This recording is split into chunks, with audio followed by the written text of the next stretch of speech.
பழைய ஏற்பாட்டிலும் உடன்படிக்கை உண்டு, புதிய ஏற்பாட்டிலும் உடன்படிக்கை இருக்கிறது. ஆனால் பழைய ஏற்பாட்டு உடன்படிக்கையை காட்டிலும் புதிய ஏற்பாட்டு உடன்படிக்கை என்பது மேலானதாக இருக்கிறது. இந்த புதிய உடன்படிக்கை என்பது நித்தியமான உடன்படிக்கை என்று வேதம் சொல்லுகிறதை நாம் பார்க்கிறோம். ஏனென்றால் பழைய உடன்படிக்கை அது நாள்பட்டதும் உருவழிந்து போகக்கூடியதுமாக இருக்கிறது என்று பார்க்கிறோம். ஜனங்கள் அதை மீறிட்டாங்க. ரெண்டாவது, அது நித்திய உடன்படிக்கையாக கொடுக்கப்படலை, ஒரு டெம்பரரி டைமிங்காக அது கொடுக்கப்பட்டது. ஒரு தற்காலிகமான ஒரு குறிப்பிட்ட காலத்திற்காக அது கொடுக்கப்பட்ட ஒரு உடன்படிக்கையாக இருக்கிறது. ஏன்னா அது நித்தியமானதாக இருக்குமானால் இன்னொரு உடன்படிக்கை தேவைப்பட்டிருக்காது. இன்னொரு உடன்படிக்கையை தேவன் இயேசுவின் ரத்தத்தின் மூலமாக உண்டாக்க வேண்டிய அவசியம் இருந்திருக்காது. அது இன்னும் சொல்ல போனால் பழுதுள்ளது குறைவுள்ளது என்று கூட வேதம் சொல்லுகிறதை பார்க்கிறோம் பழைய உடன்படிக்கையை குறித்து. அதனால தான் அந்த உடன்படிக்கை மாற்றப்பட்டு இயேசு கிறிஸ்துவின் மூலமாக ஒரு புதிய உடன்படிக்கை உண்டாக்கப்பட்டது. இந்த புதிய உடன்படிக்கைக்குள்ள ஒரு முக்கியமான சரத்து என்னன்னா, கிருபையின், இந்த உடன்படிக்கையை சொல்லும் பொழுதே கிருபையின் உடன்படிக்கை அப்படின்னு வேதம் சொல்லும். கிருபையாய் தேவன் மனதுருக்கத்தின் அடிப்படையில் நம்மளோடு ஒரு உடன்படிக்கையை பண்ணிக்கிறார். நம்மள்ட்ட ஏதோ ஒன்று பெருசாக எதிர்பார்த்தில்ல, நம்ம மேல் உள்ள மனதுருக்கத்தினாலே நம்மளோட ஒரு உடன்படிக்கை என்ன பண்ணுறார். ஒரு மனுஷனோட உடன்படிக்கை பண்ணனா அதுக்கு ஈக்குவலான பர்சனாக இருக்கிறானான்னு பார்ப்பாங்க உடன்படிக்கை பண்ணிக்கொள்ளுகிற மனுஷன். ஆனால் தேவன் அப்படி பார்க்கல. நம்மளோட உடன்படிக்கை பண்ணும் பொழுது இவன் தகுதியானவனாக இருக்கானா, எந்த விதத்தையாவது உனக்கு தகுதி இருக்கா அப்படிலாம் பார்த்து நம்மளோட உடன்படிக்கை பண்ணலை. அவர் நம்மளோட ஒரு உடன்படிக்கை பண்ணுறார். எப்படின்னா, அவர் மனதுருக்கத்தின் அடிப்படையில் நம்மளோட ஒரு உடன்படிக்கை பண்ணுறார். அவர் சொல்லார், நான் இந்த உடன்படிக்கையை நான் தள்ள மாட்டேன் அப்படிங்கிற. தேவனுடைய பட்சத்திலே இருந்தவள் ரெபேக்காள். ரெபேக்காள் யார் பட்சம் இருந்தாங்க? தேவன் பட்சமாய் நின்றவள். அதனால தான் இங்கே ஈசாக்கு என்ன நினைச்சாலும் பரவாயில்ல, அவர் சொல்கிறா, சபிச்சா அந்த சாபம் என் மேலே என்ன செய்யட்டும், வரட்டும், நீ தைரியமாக போ அப்படின்னு சொல்லிட்டு யாக்கோபை ரெடி பண்ணி உள்ள அனுப்புகிறான். அப்போ என்னன்னா, கர்த்தர் யாக்கோபை ஆசீர்வதிக்க நினைத்திருக்கிறார். இதுக்காக நான் எதை வேணாலும் என்ன செய்வேன். அதான் அந்த தாயினுடைய ஒரு உள்ளம். கர்த்தர் யாக்கோபை ஆசீர்வதிக்க நினைச்சிருக்கிறார்னா அந்த ஆசீர்வாதத்தை நான் பெற்று கொடுப்பேன், அதுக்காக நான் ஃபைட் பண்ண போகிறேன் அப்படின்னு சொல்லி தான் அந்த அம்மா ஃபைட் பண்ணுறாங்க. நம்ம சாதாரணமாக பார்த்தோம்னா இந்த இடத்துல ஏதோ ஏமாத்தனம் பண்ணி ஒரு புருஷனை ஏமாற்றி, அங்கே இன்னொரு பக்கம் பிள்ளையை ஏமாற்றி ஒரு பிள்ளைக்கு நன்மை செய்ய நினச்சி ஒரு தாய் இன்னொருத்தருக்கு நினச்சிட்டா தீமை, ரெண்டு பிள்ளைகளை ஈக்குவலாக பார்க்க தவறி விட்டால் ரெபேக்காள், இப்படிலாம் பிரச்சனை பண்ணலாம். சாதாரணமாக பார்த்தா அப்படி தான் தோணும். ஆனால் அவள் தெய்வீகமாக பார்க்கிறாள். தேவன் என்ன சொன்னார், கற்பத்தில் இருக்கும் பொழுதே இந்த 2 பிள்ளைகளை குறித்தும் தேவன் என்ன சொன்னார். அப்போ சொன்னபடி அந்தந்த பிள்ளைகளை நான் அந்தந்த நிலைகளில் வைக்க போகிறேன். அதுதான் இப்போ நீங்கள் ஏசாவுடைய சுபாவங்கள் எடுத்து பாருங்களேன். அவன் எப்போ பார்த்தாலும் அப்பா அம்மாவுக்கு மனமடிவாக இருந்தான் என்று பாருகிறோம். கானானிய பெண்களை திருமணம் பண்ணது பிடிக்காதுன்னா அங்கே போய் பண்ணுறது, ஏத்தியருடைய குமாரத்திகள் திருமணம் பண்ணாதானா அங்கே போய் தான் பண்ணுறது. அதனால ஈசாக்குக்கும் ரெபேக்காளுக்கும் அவன் மனநோயாய் இருந்தான் என்று பார்க்கிறோம். 26ஆம் அதிகாரத்தில் ஆதியாகமத்தில் 35ஆம் வசனம் இப்படி சொல்லுது. 34, 35 பாருங்கள். ஏசா 40 வயதான போது ஏத்தியனாகிய பெயேரினுடைய குமாரத்தியாகிய யூதித்தையும் ஏத்தியனான ஏலோனுடைய குமாரத்தியாகிய பஸ்மாத்தையும் விவாகம் பண்ணினான். பாருங்கள், இந்த ஏத்தியர்கள் இங்கெல்லாம் போய் திருமணம் பண்ணக்கூடாது அப்படின்னு ஒரு கட்டுப்பாட்டை தேவன் வச்சிருந்தார். இப்போ 40 வயசு ஆன உடனே பாருங்கள், எங்கே தேவனுக்கு பிரியமில்லாத காரியமோ அங்கே போய் திருமணம் பண்ணுறான். இப்போ அப்பாவால் தடுக்க முடியல, விட்டுட்டார். நிறைய நேரங்களில் நம்மளும் கூட அப்படி தான் குடும்பத்தில் விட்டுறோம். சொல்லி பார்க்குறோம் இதை பண்ணாதன்னு, இல்லை நான் அதுதான் பண்ணுவானா போ அப்படி விட்டுறோம். உலகத்தில் நான் அதுக்கு மேலே தடை பண்ணுறதுக்கு நமக்கே நம்ம பிள்ளைய மேலே அதிகாரம் இல்லைன்னா நம்ம நாட்டு சட்டம் சொல்லிருக்கோம். அதுக்கு மேலே நம்ம பிள்ளைய மேலே என்ன செய்ய முடியாதான்? அதே இவெல்லாம் சட்டத்தெல்லாம் ஏன் தான் வகுத்தான்னு தெரியல. நம்ம பெற்ற பிள்ளைகள் மேல் நமக்கே அதிகாரம் 18 வயசுக்கு மேலே பறிக்கப்படுகிறது. தெரியலன்னா தெரிஞ்சுக்கணும். பெற்றோர்கள் நான் ரொம்பலாம் பாசத்தை அப்படியே ஊற்றிக்கிட்டு இருக்கேன் அப்படின்லாம் நீங்கள் சொல்ல முடியாது. 18 வயசுக்கு மேலே உங்கள் பிள்ளை மேலே உங்களுக்கு என்ன இல்லை, உரிமை கிடையாது. உங்கள் உரிமையை அது உங்கள்கிட்ட இருந்து பறிச்சிடுறாங்க. நிறைய பேரண்ட்ஸ் என்ன நினைக்கிறாங்கன்னா, என் பிள்ளைன்னு சொல்லிட்டு அப்படியே உயிரையே வச்சுருப்பாங்க. அவருடைய உரிமை பறிக்கப்பட்டதுங்கிறத மறந்து உயிரையே வச்சுருப்பாங்க. ஒரு நாள் அந்த பிள்ளை அவங்க நோக்கத்துக்கு போயிடும். அவன் நோக்கத்துக்கு நான் இப்படி தான் பண்ணுவேன்னு ஒரு முடிவு எடுத்துகிட்டு போயிடுவான். அப்போ உட்காந்து இந்த பெற்றோர்கள் அப்படியே உக்கி வேதனை போட்டு அப்படியே கண்ணீர் விட்டு கலங்குவாங்க. பாருங்கள், ஐயோ இப்படி ஆகி போச்சு. நான் சொன்னேன், தெரியலன்னா இப்போவே தெரிஞ்சுக்கங்க, வாலிப வயசாகும் போதே உங்களிடத்துலேருந்து உரிமைகள் பறிக்கப்படுகிறது. இந்திய அரசியல் சாசன சட்டம் அப்படி தானே செய்யுது, சொல்லுது. 18 வயசு ஆச்சுன்னா அவ்வளோதான், உரிமை முடிஞ்சிச்சு உனக்கு. அனிமேல் அவனுடைய இஷ்டம்தான் அப்படிங்கிற ஒரு நிலை. அப்போ ஈசாக்கு ரெபேக்காலும் சொல்லி பார்த்துருக்காங்க. 40 வயசு ஆச்சு, கல்யாணம் கட்ட போகிறான். அவன் சொன்னான், நான் ஏத்தியருடைய குமாரத்தை தானே செய்வேன், மேரேஜ் பண்ண விட்டுட்டாங்க. ஆனால் வேதம் சொல்லுது, அவர்கள் யார் அவன் கட்டிட்டு வந்தான் பார்த்தீங்களா, அவன் இந்த பிள்ளைங்கள்லாம் ஈசாக்குக்கும் ரெபேக்காலுக்கும் எப்படி இருந்தாங்களாம், மனநோவாய் இருந்தார்கள். எப்போ பார்த்தாலும் இவருடைய மனதை வேதனைப்படுத்துகிற பெண்களாக அவர்கள் இருந்தார்கள் என்று பார்க்கிறோம். அதனால தான் பின்னாடி ஈசாக்கு முதிர் வயதாக இருக்கும் பொழுது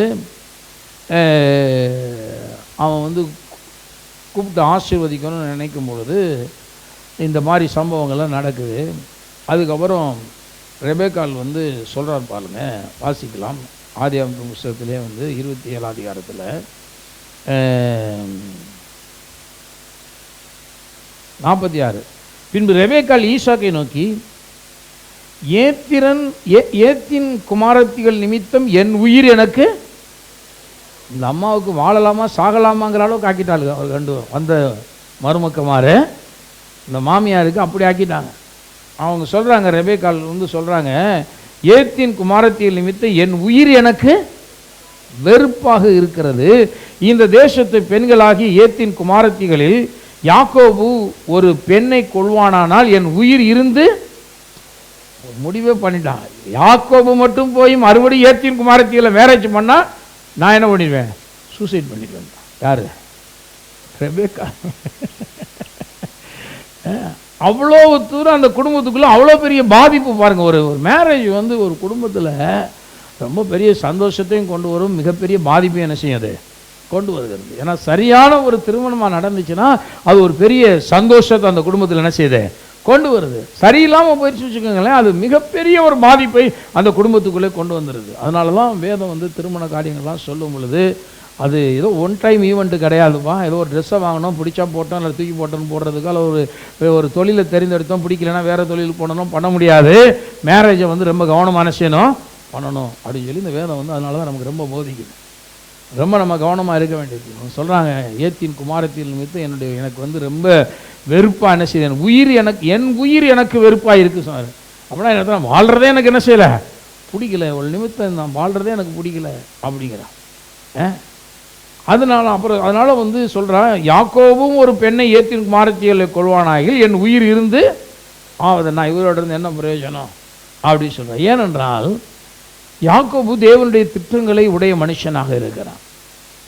அவன் தேவனுடைய திட்டங்களை இந்த உலகத்துக்கு சுமந்து கொண்டு போகிற ஒரு மனிதனாக இருக்கிறான். நமக்கு பிள்ளைகள் பிறகுறாங்க, ஏதோ பிள்ளைகள் பிறந்துச்சு, ஒரு நல்ல வேலைக்கு போனாங்க, சம்பாதிச்சாங்க, நல்லா வாழ்ந்தாங்க, அது மட்டும் இல்லை. பாருங்கள், 2 குழந்தையை கற்றுக் கொடுக்குறாரு. 2 குழந்தைகளே ஒரு குழந்தை யாக்கோபை குறித்து சொல்லும் பொழுது, இவன் தேவனுடைய திட்டங்களை இந்த உலகத்திலே சுமந்து கொண்டு போகிற ஒரு பெரிய ஜாதியாக இருப்பான். அப்போ நம்ம பிள்ளைகளுடைய வாழ்க்கையில நம்முடைய தேவனுடைய ஒரு பெரிய திட்டங்கள்லாம் அதில் இருக்குது. என்னென்னா, இவங்க அந்த தேவனுடைய திட்டங்களை சுமந்து கொண்டு போகிறவர்களாக இருப்பார்கள். அப்போ தேவனுடைய திட்டத்தை சுமந்து கொண்டு போகணும் அப்படிங்கும்போது அந்த திட்டத்துக்கு உகந்தார் போல் உன்னுடைய வாழ்க்கை அமையணும். அதான் ரொம்ப முக்கியம். நிறைய பேர் கல்யாணம் யாரை கட்டினா என்னங்க, இதில் என்னங்க பெருசாக கடவுள் அது இதுங்கிறீங்க. நான் சொல்கிறேன், எல்லாமே அதுக்குள்ளே இருக்குது. கல்யாண வாழ்க்கை அப்படிங்கிறது வெறுமனே ஏதோ ஒரு நாள் ஒரு அடைகிற ஆறுதல் அடைகிறதுக்காக மட்டும் உலகத்தம் பண்ணுறான்னா அது வேற கல்யாணம். அவன் யாரை வேணாலும் கட்டட்டும், ஆறுதல் கிடைக்கிதோ துக்கம் கிடைக்கிதோ அது அவன் வேறு, அவன் பாடு. அது உலக கல்யாணம். தேவனுடைய ராஜ்யத்தில் நடக்கிற கல்யாணத்தில் என்ன அப்படின்னா, இவர்கள் தேவனுடைய திட்டங்களையும் இந்த உலகத்திலே சுமந்து கொண்டு போகணும்னா வரக்கூடிய பெண்ணு அந்த திட்டத்துக்கு ஒத்துழைக்கிற பெண்ணா என்ன செய்யணும், இருக்கணும். அது ரொம்ப மிக முக்கியமானது. இப்போ அந்த பிள்ளைக்கு ஏதோ உலக பிரகாரமான ஒரு வாழ்க்கை, எனக்கு நல்ல ஒரு வாழ்க்கை, நான் ஜாலியாக வாழணும், நல்லா உடுத்தணும், நல்லா போகணும், நல்லா சாப்பிடணும், நான் நல்லா சந்தோஷமாக இருக்கணும் என் கணவனோட, அது மட்டும் தான் என் நோக்கம் அப்படின்னு சொன்னால் அந்த பெண் இந்த யாக்கோபுக்கு உகந்தவள் கிடையாது, உகந்தவள் கிடையாது.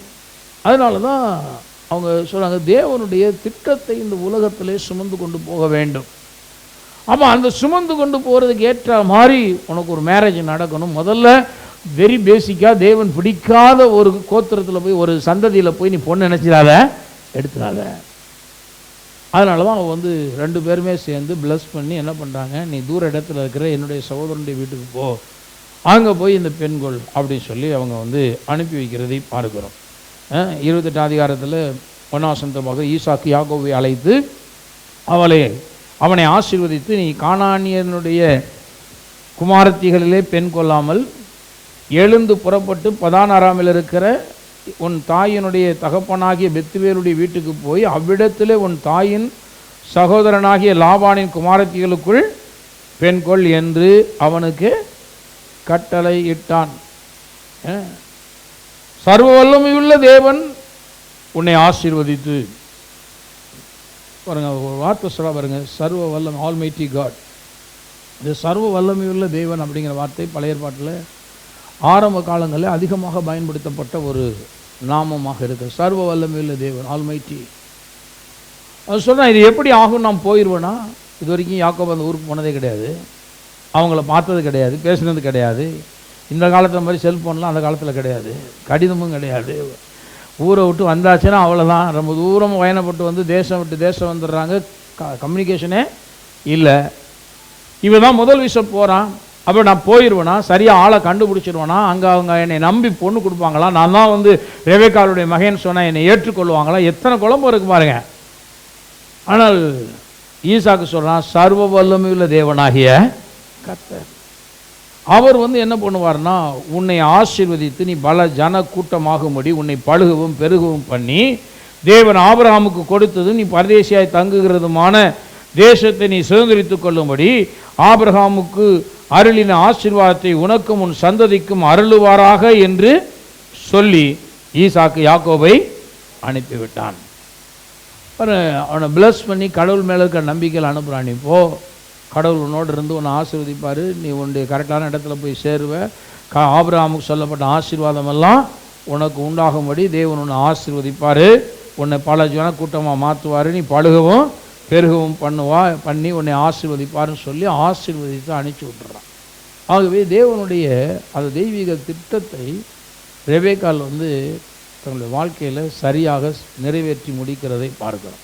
அவங்களுடைய ஒவ்வொரு பேரண்ட்டோடையும் ஒரு பொறுப்பு இருக்குங்க. என்னென்னா, ஒரு பிள்ளைகளை வளர்க்குறோம், ஒரு ஸ்டேட்டஸ் கொண்டு வரோம், ஒரு நல்ல ஒரு மேரேஜ் லைஃப்பை உண்டாக்கி கொடுத்து அந்த லெவல் வரைக்கும் தான் நம்ம அவங்க பின்னாடி ஃபாலோ பண்ண முடியும். அதுக்கப்புறம் அவங்க தான். அப்போ இது வரைக்கும் ஒவ்வொரு பேரண்ட்டும் அவங்கவுங்க பிள்ளைகளுக்கு சரியாக இந்த எல்லா காரியத்தையும் என்ன செய்யணும். கல்யாணத்தை பண்ணி வச்சுட்டு அதோடு விட்டுறணும். அதுக்கப்புறமும் போட்டு டாமினேட் பண்ணக்கூடாது. அங்கே தான் நிறைய பிரச்சனை வருது. கடைசி எங்கள் அம்மா உங்கள் அம்மா, எங்கள் அப்பா உங்கள் அப்பா, நிறைய நேரங்களில் நிறைய குடும்பங்களில் அந்த பிரச்சனை ஓடிட்டு இருக்கு. என்னென்னா, கல்யாணத்துக்கு அப்புறம் பிள்ளைகளை விடுறதில்ல, பிள்ளைகளை அப்படியே அப்புறமும் பிடிச்சி வச்சுக்கிறேன். நமக்கு எந்த லெவல் வரைக்கும் தேவன் உரிமை கொடுத்துருக்கிறாரோ இந்த லெவல் வரைக்கும் தான் கொடுத்துருக்கிறார். அவங்கள படிக்க வைக்கலாம், அவங்கள நல்லா இந்த உலகத்தில் சமுதாயத்தில் நல்ல உயர்ந்த நிலைகளை கொண்டு வரலாம், அவங்களுக்கு ஒரு நல்ல தேவ திட்டத்தின்படியான ஒரு பெண்ணை அமைத்து கொடுத்து அவங்கள ஆசீர்வதித்து அவங்கள அனுப்பிடணும். அதனால தான் அங்கேயே தேவன் ஒரு முற்றுப்புள்ளி வைக்கிறார். புருஷனானவன் தன் தகப்பனையும் தாயை விட்டு தன் மனைவியோட இசைந்திருக்க கடவன். சங்கீதத்தில் சொல்லும் பொழுது ராஜகுமாரத்தையே உள்ளாக பூர்ண மகிமை உடையவள், ராஜா எப்போ அழகில் பிரியமாக இருப்பாருன்னு கேட்டால், உன்னையும் உன் தகப்பன் வீட்டை நீ என்ன செஞ்சிரு, உன்னை மறந்து விடு, அப்பொழுது ராஜா உன் அழகிலே. அப்போ 2 பேரையும் என்ன சொல்கிறாருன்னா, இந்த லெவலை தாண்டி போகும்போது நீங்கள் உங்கள் பேரண்ட்ஸை டிபெண்ட் பண்ணாமல் நீங்கள் தேவனை சார்ந்து என்ன செய்யுங்க, வாழுங்க. பேரண்ட்ஸும் பாருங்கள், இந்த லெவல் வந்ததுக்கப்புறம் பிள்ளைகளை பிடிச்சி தொங்கிக்கிட்டே இருக்கக்கூடாது. அவங்களுக்கு வந்து ஃப்ரீயாக விட்டுறணும். ஏன்னா நான் என்னுடைய குறித்து தேவன் வச்சுருந்த ஒரு திட்டத்தை நிறைவேற்றி ஒரு லெவலுக்கு கொண்டு வந்துட்டேன். இனிமேல் அவங்க பார்த்துடுவாங்க, அவங்க நன்றாக இருப்பாங்க, நல்லா மேன்மை அடைவாங்க. என்னால் முடிஞ்சால் நான் அவங்களுக்கு உதவி செய்ய போகிறேன், அவ்வளோதான். ஆனால் அவங்களுடைய வாழ்க்கையில் நான் ஆளுகை செலுத்த போகிறது இல்லை அப்படிங்கிற ஒரு நிலைக்கு நம்ம வர வேண்டியது அவசியமானதாக இருக்கிறது. ரெபெக்காள் அதை ரொம்ப சக்ஸஸ்ஃபுல்லாக செய்கிறாங்க. அதனால தான் நிறைய நேரங்களில் யாக்கோபை திருடேங்கிறதும் ரெபெக்காளை ஏமாத்துக்காரிங்கிறது இதெல்லாம் நம்ம அறியாமல் அறகுறையாக பைபிள் படிச்சுட்டு நம்ம சொல்கிற காரியம். ரொம்ப நாள் நம்ம அப்படி தான் நினச்சிட்டு இருக்கிறோம். போய் கட்டின புருஷனுக்கே பெருசாக ஏமாற்றி துரோகம் பண்ணிவிட்டார் ரெபெக்காள். வந்து யாக்கோபு தனக்கு கூடாரவாசியை சட்டிவான கழுவி போட்டுக்கிட்டு இருந்ததுனால அவனுக்கு சப்போர்ட் பண்ணிவிட்டா போல. இல்லை இல்லை, ரெபெக்காள் தேவனுக்கு சப்போர்ட்டான என்ன? ஏன்னா கற்பத்தில் இருக்கும் பொழுதே அவன் சொல்லிட்டாரு, இளையவன் தான் பெரிய ஜாதியாக வரப்போறார், 2 ஜனக்கூட்டமாக மாறும், ஆனால் மூத்தவன் இளையவனை சேவிப்பான். அப்போ அந்த நிலைக்கு தேவனோடு இணைந்து சரியாக செயல்பட்டு தான் ரெபெக்காள் கொண்டு வந்து அந்த நிலையிலே அவர்களை நிறுத்துகிறதை பார்க்கிறோம். பிற்பாடு வந்து பாருங்க, ஏசா வந்து உதாசீனம் பண்ணுறவன் எப்பொழுதுமே. அந்த உதாசீனத்தினால பின்னால் வந்து அவன் ஆசீர்வாதத்தை அடையணும்னு சொல்லி அவன் வந்து கண்ணீர் விட்டு கதறினானான். ஆனாலும் அந்த ஆசீர்வாதத்தை என்ன செய்ய முடியல. அவனை வந்து வேதம் சொல்லுது சீர்கட்ட ஏசா. எபிரேயரில் நம்ம வாசிக்கிறோம், ஏசாவை குறித்து சொல்லும்போது அவன் வந்து சீர்கட்டவன், ஒழுங்கில்லாத ஒரு ஆள். 16ஆம் வசனம் பாருங்கள், 12ஆம் அதிகாரம் 16ஆம் வசனம். ஒருவனும் வேசிக்கல்லனாகவும் ஒருவேளை போஜனத்துக்காக தன் சேஷ்ட புத்திர பாகத்தை விற்று போட்ட ஏசாவை போல சீர்கெட்டவனாகவும் இராதபடிக்கு எச்சரிக்கையாக இருங்கள். பாருங்க, ஒருவனும் வேசிக்கலனாகவும் இருக்கக்கூடாது. ஒருவேளை போஜனத்துக்காக எதை வித்தானா? தன் சேஷ்ட புத்திர பாகத்தையே விற்று போட்ட ஏசாவை போல சீர்கெட்டவனாகவும் இராதபடி எச்சரிக்கையாக இருங்கள் அப்படின்னு. இப்போ அவன் வந்து பசியோடு வர்றான், இவன் ஒரு நல்ல சிவப்பான பயிற்றவங்களை காய்ச்சிட்டு இருக்கிறான் யாக்கோபு. உடனே அவன் சொல்கிறான், நான் நிலைத்திருக்கிறேன், எனக்கு கொஞ்சம் கூழில் கொஞ்சம் எனக்கு கா அப்படின்னு கேட்குறான். அப்போ அவன் சொல்கிறான், அப்படின்னா சேஷ்டபுத்திர பாகத்தை என்ன செய்ய எனக்கு நீ விற்று போடு அப்படின்னு கேட்குறான். கேட்ட உடனே அவன் சொல்கிறான், நான் வந்து பசியினால் சாக போகிறேன், இந்த சேஷ்டபுத்திர பாகம் எனக்கு என்னத்துக்கு அப்படிங்கிற. இதெல்லாம் ஆதியாகமத்தில் 25ஆம் அதிகாரத்தில் நம்ம பார்க்குறோம். 25ஆம் அதிகாரத்தில் அதை வாசிக்கலாம் பாருங்கள். 28. ஏசா வேட்டையாடி கொண்டு வருகிறது ஈசாக்கினுடைய வாய்க்கு ருசிகரமாய் இருந்ததினாலே ஏசாவின் மேல் பட்சமாக வளர்ந்து வரும்போதே பார்த்தீங்கன்னா என்னென்னா, இவனுக்கு வேட்டைக்கறி கொஞ்சம் ஈசாக்குக்கு பிடிக்குது. இவனுக்கு வயசாகிடுச்சு, இவன் போய் வேட்டையாட முடியல. ஏசா நல்ல வேட்டையாடி கொண்டு வருகிறவனாக இருந்தபடினால அவனுடைய வாய்க்கு அது ருசிகரமாக இருந்ததுனால ஏசாவின் மேலே அவர் என்ன பண்ணுறாரு, இப்போ அப்படியே பட்சமானா அவன் பக்கமாக சாஞ்சிட்டார்னு அர்த்தம். ஏசாவின் பட்சமாக அப்படியே சாஞ்சிட்டார். சில நேரங்களில் பாருங்கள், நம்ம தேவ திட்டங்களை கூட மறந்துடுறோம். இந்த உலகத்தில் தேவன் கருவில் உருவாகும் பொழுதே தன்னுடைய திட்டத்தெல்லாம் சொல்கிறாரு. எல்லாமே வந்து ஈசாக்குக்கும் தெரியும். தெரிஞ்சிருந்தும் வாய்க்கு ருசியாக கறி கிடைக்குது அப்படிங்கிறதுக்காக ஏசாவின் பட்சமாய் ஈசாக்கு என்ன பண்ணிட்டாரு, அப்படியே சாய்ந்துட்டாருன்னு போட்டு. அடுத்த கீழே பாருங்கள், யாக்கோபு உன்னுடைய ரெபெக்காளோ யாக்கோபின் பட்சமாய் இருந்தார். ரெபெக்காள் வந்து யாக்கோபின் பட்சமாக இருந்தால். பட்சமாக இருந்தால்னு சொல்லும் பொழுது வந்து பார்த்திங்கன்னா அவன் குணசாலி கூடாரவாசின்னு எழுதப்பட்டிருக்கு. அவன் அம்மாவுக்கு அவன் வந்து ரொம்ப ஃபேவராக இருந்ததுனால மட்டுமல்ல, தேவனுடைய திட்டமும் யாக்கோபின் மேலே இருக்கிறது என்பதனாலே ரெபெக்காள் யாக்கோபின் பட்சமாக அவள் இருந்தாள். அதனால தான் வேதம் சொல்லுகிறது, ஒரு நாள் ஏசா வெளியிலிருந்து களைத்து வந்தபோது யாக்கோபு கூழ் சமைத்து கொண்டு இருந்தான். அப்பொழுது ஏசா யாக்கோபை நோக்கி, அந்த சிவப்பான கூழிலே நான் சாப்பிட கொஞ்சம் தான் இளைத்திருக்கிறேன் என்றார். இதனாலே அவனுக்கு ஏதோம் என்கிற பேர் உண்டாயிற்று. அப்பொழுது யாக்கோபு, உன் சேஷ்ட புத்திர பாகத்தை இன்று எனக்கு விற்று போடு என்றான். சேஷ்டபுத்திர பாகத்தை என்ன செய்ய எனக்கு விற்று போடு அப்படின்னு கேட்குறான். கேட்ட உடனே அதற்கு ஏசா, இதோ நான் சாக போகிறேனே, இந்த சேஷ்டபுத்திர பாகம் எனக்கு என்னத்துக்கு என்றான். அவனுக்கு வந்து பாருங்கள், கடவுளுடைய ஆசீர்வாதத்தை பற்றிய ஒரு மேன்மை அவனுக்கு என்ன செய்யலை, தெரியலை. அதை அடையணுங்கிற ஒரு மேன்மை, அல்லது தனக்கு அதுக்கு உரியவனாக நான் பிறந்திருக்கிறேன் அப்படிங்கிறத குறித்த ஒரு மேன்மை வந்து ஏசாவுக்கு தெரியல. நிறைய நேரங்களில் நாம் வந்து ஆசீர்வாதத்துக்கு சுதந்திரவாளியாக பிறந்துருவோம். அந்த பிறந்ததனுடைய மேன்மை சிலருக்கு தெரியுது கிடையாது. எப்பேற்பட்ட ஒரு மேன்மையான இடத்துல நம்மளை தேவன் வச்சிருக்கிறாரு, மேன்மையான ஒரு நிலையிலே இருக்கும்படி இந்த தாய் தகப்பனுக்கு நம்ம பிள்ளையா பிறந்திருக்கிறோம் அப்படிங்கிற அந்த மேன்மையை சிலர் உணர்கிறதே இல்லை. நான் சொன்னேன், அந்த மேன்மையெல்லாம் ரொம்ப விசேஷமாக என்ன வேணும், எல்லாருக்கும் அந்த பாக்கியம் கிடைக்கிறது கிடையாது. ஆனால் சிலர் வந்து தேவன் வந்து அந்த மேன்மையான இடத்துல பிறப்பிக்கிறார், மேன்மையான நோக்கங்களையும் வச்சிருக்கிறாரு. ஆனால் சிலருக்கு அந்த மேன்மை குறித்த உணர்வு இல்லாமல் போய் விடுகிறது. அதை பெருசாக நினைக்கிறது இல்லை. இதில் என்ன இருக்குது அப்படிமா, ஏசா அப்படி தான் நினைச்சான். அவன் குடும்பத்தில் சேஷபுத்திரனாக ஒரே நேரத்தில் கர்ப்பத்தில் 2 பிள்ளை உருவாகுது. இப்போ யாக்கோபு முன்னாடி வந்திருந்தான், அவன் சேஷபுத்திரன். இவன் முன்னாடி வந்துட்டதுனால இவன் சேஷபுத்திரன் நினைச்சிடறான், மாறி விடுகிறான். சேஷபுத்திரனும் மாறி விடுறான். அப்படின்னு சொல்லும் பொழுது வந்து பார்த்தீங்கன்னா, இப்போ இவன் சேஷபுத்திரனுடைய ஆசீர்வாதத்தை குறித்து வேதம் சொல்லும் பொழுது அவன் 2 பங்கு ஆசீர்வாதத்துக்கு அவன் சொந்த பிள்ளைகள் 2 பேர் தான் இருக்காங்க அவங்க வீட்டில். அப்போது 2 பேர் இருக்காங்கன்னா 2 பங்கு அப்படிங்கன்னா ஒரு தகப்பனுடைய ஆஸ்தியில் வந்து பார்த்திங்கன்னா 3/2 பங்கு ஏசாவுக்கு என்ன செய்யலாம் போகணும், 1 பங்கு தான் யாக்கோபுக்கு கிடைக்கும். ஏன்னா 2 மடங்கு எத்தனை பிள்ளைகள் இருந்தாலும் அதை டிவைட் பண்ணிக்க வேண்டியதான். 2 மடங்கு ஆசீர்வாதம் மூத்த குமாரனுக்கு வந்து போகணும்.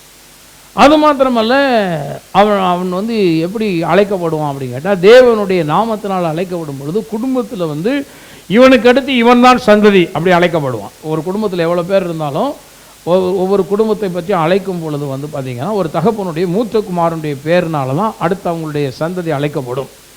இதெல்லாம் தேவன் வந்து அப்படி தான் வச்சிருக்கிறார் வேதத்தில். அதனால வேதத்தில் பார்க்குறோம், ஆபிரகாம் ஈசாக்கு ஏசாவின் தேவன் அப்படின்னு பைபிளில் வந்திருக்கணும். ஆனால் பைபிள் அப்படி வரல. என்ன ஆகி போச்சுன்னா, ஏசா வந்து இந்த ஸ்தானத்தையெல்லாம் அவனுக்கு ஒரு மேன்மையாக அவனுக்கு தெரியாததுனால உதாசீனம் பண்ணிகிட்டே வந்ததுனால எப்படி ஆயிடுச்சுன்னா, ஆபிரகாம் ஈசாக்கு யாக்கோபின் தேவன் அப்படின்னு வந்துருச்சு. ஏன்னா யாக்கோபு அதை வாஞ்சித்தான். யாக்கோபு அவன் அந்த சேஷபுத்திர மகத்தை பெறக்கூடிய அளவில் அவன் வந்து முதல் குழந்தையை அவன் பெறக்காட்டினா கூட அதை அடைய வேண்டும் என்று வாஞ்சித்து அதை அடைந்து கொள்கிறான். அதுக்காக அவன் சாக்ரிஃபைஸ் பண்ணுறான், அதுக்காக அவனை தியாகம் பண்ண ரெடியாக தான் இருக்கான். இதனால் விட்டு கொடுக்குறது. ஏன்னா எனக்கு சேஷபுத்திரமாக என்ன செய்யணும், எனக்கு வேண்டும், ஒரே கற்பத்தில் ஒரே நேரத்தில் உருவாகிட்டு நான் கொஞ்சம் டிலேயாக வந்துட்டேனே அப்படிங்கிற ஒரு ஏக்கம் வந்து யாக்கோபுல இருந்துகிட்டே இருக்கு. அதுதான் இங்கே நம்ம பார்க்குறோம். வந்து அவன் முதல்ல வந்து அவன் சர்வாங்க ரோம அங்கி போர்த்தவனாக வந்து ஏசா வந்து சிவந்த நிறமுள்ளவனாக வெளிப்படுறான். பின்பு அவனுடைய குதிகாலை பிடித்து கொண்டு கையினால் ஏசாவின் குதிகாலை பிடித்து கொண்டு யாக்கோபு வந்து வெளிப்படுகிறான். இதுதான் வந்து அவங்களுடைய பிறப்பை குறித்து இந்த இடத்துல 25 அதிகாரத்தில் 25வது வசனத்தில் நம்ம பார்க்குறோம். அதுக்கப்புறம் இப்போ வளர்ந்து வரும்பொழுது வந்து பார்த்திங்கன்னா இவன் வனசஞ்சாரியாக மாறி தான், இவன் குணசாலியும் கூடாரவாசியமாக இருக்கிறான். இப்போ வந்து பாருங்கள், அவன் அந்த சிவப்பான பயிற்றவங்களை காய்ச்சிட்டு இருக்கிறான். இவன் சொல்கிறான், நான் இளைத்திருக்கிறேன், எனக்கு கொஞ்சம் தான் அப்படின்னு சொல்கிறான். அப்போ அவன் சொல்கிறான், தசமம் அந்த சேஷபுத்திரமாக என்ன செய்ய எனக்கு இன்று விற்று போடு அப்படின்னு கேட்குறான். அதுக்கு ரேட் பேசுகிறான். நீ வேணால் கொடு, நான் அதுக்கு ஒரு கிரயம் கொடுத்துட்றேன், நான் சேஷபுத்திரனாக இருக்கணும்னு நான் விரும்புகிறேன் அப்படிங்க. இது எப்படி தான் ஏசாவுக்கு இந்த ஸ்தானத்தை விட்டு கொடுக்க மனசு வந்துச்சுன்னு தெரில. அவனுக்கு அந்த சேஷ்டபுத்திரன் அப்படிங்கிறதுடைய மேன்மை, அதனுடைய நிலை என்னங்கிறதுலாம் ஏசாவுக்கு கொஞ்சம் கூட விளங்கலைன்னு தான் அர்த்தம். விளங்காததுனால அவன் என்ன பண்ணுறான் பாருங்க, ரொம்ப அசால்ட்டாக அந்த இடத்துல சொல்கிறான். ஆனால் யாக்கோபு அதன் மேலே ரொம்ப வாஞ்ச வச்சுருந்ததுனாலலாம் எப்படா இவன் விற்பதற்கு ரெடியாக இருப்பான், அப்போ விலை கொடுத்து வாங்கிடலான்னு அவன் பார்த்துட்டே இருந்தான். ஆனால் வந்து ஏசா சொல்லும் பொழுது யாக்கோபு என்னை வந்து ஏமாற்றி எடுத்துக்கிட்டான் அப்படிமா. ஆனால் ஏமாற்றிலாம் எடுக்கலை. ஏமாற்றி பிடுங்கிறதுக்கு ஒன்றும் ஏசா சாதாரண ஆளும் கிடையாது. அவன் வந்து ரொம்ப வனத்தில் போய் வேட்டையாடுகிற வேட்டைக்காரன். அவன் ரொம்ப நல்ல பலசாலி. யாக்கோபு தான் ஏசாவை கண்டு பயப்படுவான். இவனுக்கு வந்து அவ்வளோ தூரம் கிடையாது. அப்படி இருக்கும்போது இவன் வந்து ஏமாற்றியெல்லாம் வந்து அண்ணன்ட்டு இருந்து என்ன செய்ய முடியாது, பிடுங்க முடியாது. அவன் லீகலாக ஒரு காரியம் கேட்குறான், எனக்கு வந்து நீ வேணால் உனக்கு பசியாக இருந்துச்சுன்னு சொன்னால், இன்றைக்கி இது வேணும் அப்படின்னு சொன்னால், சேஷ்டபுத்திர பாகத்தை எனக்கு விற்று போடு அப்படிங்க. உன் சேஷ்டபுத்திர பாகத்தை எனக்கு விற்று போடு அப்படிங்கிற. அதற்கு இதோ நான் சாக போகிறேன். அவன் என்ன முடிவு பண்ணான்னா, இப்போ சாப்பிடலைன்னா செத்து போயிடுவேன் அப்படின்னா. ஒரு நேரம் சாப்பிடாதனால யாரும் செத்து போக மாட்டாங்க. ஆனால் அவன் சொல்கிறான், நம்மளே செத்து போயிட்டோம்னா அப்புறம் இந்த சேஷபுத்திரமாக இருந்து என்ன, இல்லாமல் என்ன, அதனால என்ன பிரயோஜனம் அப்படின்னு சொல்லிட்டு அவன் அந்த சேஷபுத்திரமாக நானும் சாக போகிறேன், இந்த சேஷபுத்திரமாகம் இருந்து எனக்கு என்ன அப்படின்னு சொல்லி உடனே வந்து பாருங்கள், அவன் வந்து எனக்கு அதனால் உண்டா போகிறது என்ன அப்படின்னு சொன்ன உடனே அன்றைக்கு வந்து அவன் ஆணையிட்டு கொடு. என்னத்துக்குன்னு சொன்னேன்னா எனக்கு ஆணையிட்டு கொடு. இன்றைக்கி போய் ரெஜிஸ்டர் ஆஃபீஸில் பதிகிறது மாதிரி அன்றைக்கி ஆணையிடுதல் தான். கர்த்தருடைய நாமத்தை சொல்லி என்ன செய்வாங்க, ஒருவருக்கு ஒரு ஆணையிட்டு கொள்வாங்க. ஆணையிட்டாச்சுன்னா ட்ரான்ஸ்ஃபர் ஆயிரும், அவ்வளோதான். அப்போ அவன் சொல்கிறான், எனக்கு இதை இன்று எனக்கு ஆணையிட்டு கொடு என்றான். அப்போ அவன் யாக்கோபுக்கு ஆணையிட்டு தன் சேஷ்டபுத்திர பாகத்தை அவனுக்கு என்ன பண்ணான், விற்று போட்டான்னு போட்டு சேல் பண்ணிடுறான். அவன் வந்து விற்று தான் போடுறான், ஏமாத்தியெல்லாம் என்ன செய்யலை யாக்கோபு, புடுங்கலாம் செய்யலை, புடுங்கலாம் முடியாது, விற்று தான். அவன் விற்று போட்ட உடனே இவன் வாங்கி கொண்டான், அவனுக்கு விற்று போட்டான். அப்பொழுது யாக்கோபு ஏசாவுக்கு அப்பத்தையும் பயற்றங்கூளையும் கொடுத்தான். அவன் புசித்து குடித்து எழுந்திருந்து போய்விட. இப்படி ஏசா தன் சேஷ்டபுத்திர பாகத்தை அலட்சியம் பண்ணினான். பாருங்க, அவனுக்கு அதனுடைய மேன்மை தெரியாமல் அதை என்ன பண்ணுறான், ரொம்ப அலட்சியமாக நினைக்கிறான். சில நேரங்களில் கடவுள் நம்மளை வைத்திருக்கிற அந்த மேன்மையான நிலைகளை நம்ம என்றைக்குமே அற்பமாக நினைக்கக்கூடாது, அலட்சியம் பண்ணக்கூடாது. இது வந்து பார்த்திங்கன்னா இந்த உலகத்தில் இருக்கிற பதவிகள்னு நினைக்காதீங்க.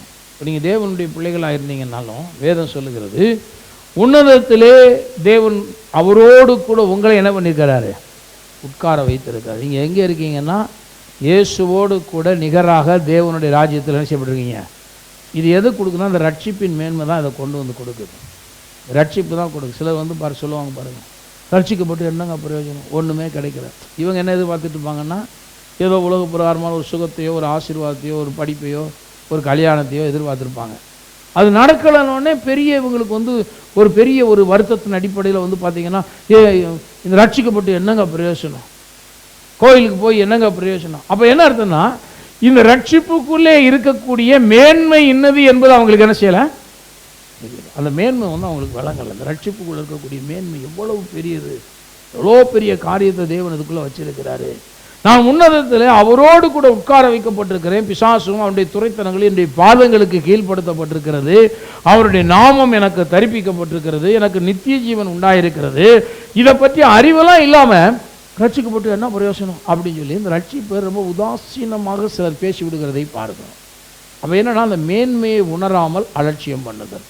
நம்ம வாழ்க்கையில் என்றைக்குமே மேன்மையை உணராமல் எதையுமே அலட்சியம் பண்ணவே கூடாது. மேன்மையை உணர வேண்டும். நம்ம ரட்சிப்பின் மேன்மை என்ன அப்படிங்கிறதெல்லாம் நம்ம வந்து உணர வேண்டியது அவசியமானதாக இருக்குது. அப்படியே வந்துடலாம் பாருங்கள். எபிரேயரில் 17ஆம் அதிகாரத்தில் வரும் பொழுது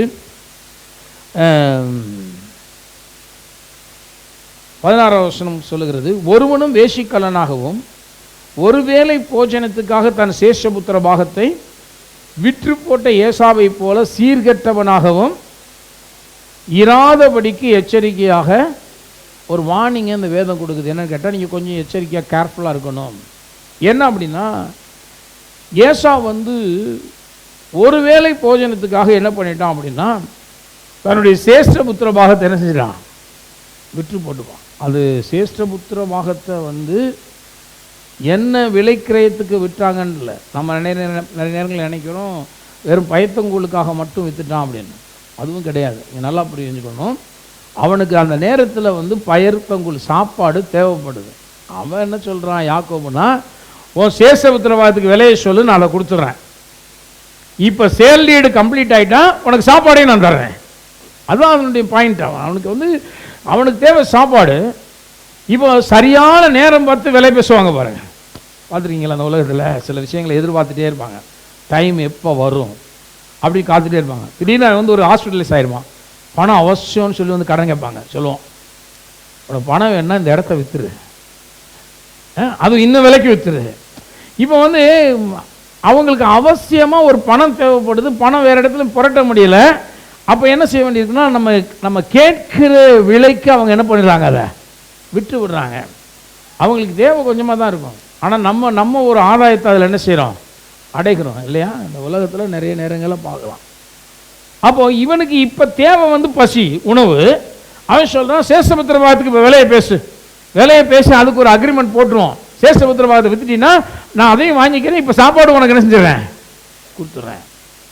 அப்போது நான் நினைக்கிறேன், இது வெறும் பயிற்றுங்களுக்கு இதுக்கு மட்டும் விற்கப்பட்டது அல்ல. அதன் பின்னணியிலே அது ஒரு விலைக்கரையம் முடிக்குது. அதுக்கப்புறம் ஒரு ஃபீஸ்டிங் நடக்குது, சாப்பாடு என்ன செய்யப்படுது, கொடுக்கப்படுகிறது. அப்பமும் பயிற்றுங்களும் ரெண்டுமே என்ன செய்யப்பட்டிருக்காது, அவனுக்கு கொடுக்கப்பட்டதை நாம் பார்க்கிறோம். ஆகவே ஆண்டவர் சொல்றாரு, வேசிக்கலனாகவும் இருக்கக்கூடாது, ஒரு வேளை போஜனத்துக்காக தன் சேஷபுத்திர பாகத்தை விற்று போட்ட ஏசாவை போல சீர்கெட்டவனாகவும் இராதபடிக்கு எச்சரிக்கையாக இருங்கள். அப்போது என்னன்னா, சீரான ஒரு கிறிஸ்தவ வாழ்க்கை நமக்கு இருக்க வேண்டியது அவசியமானதாக இருக்குது. இப்போ சீர்கெட்ட வாழ்க்கை இவங்க பிற்பாடு என்ன பண்ணுறான் பாருங்க.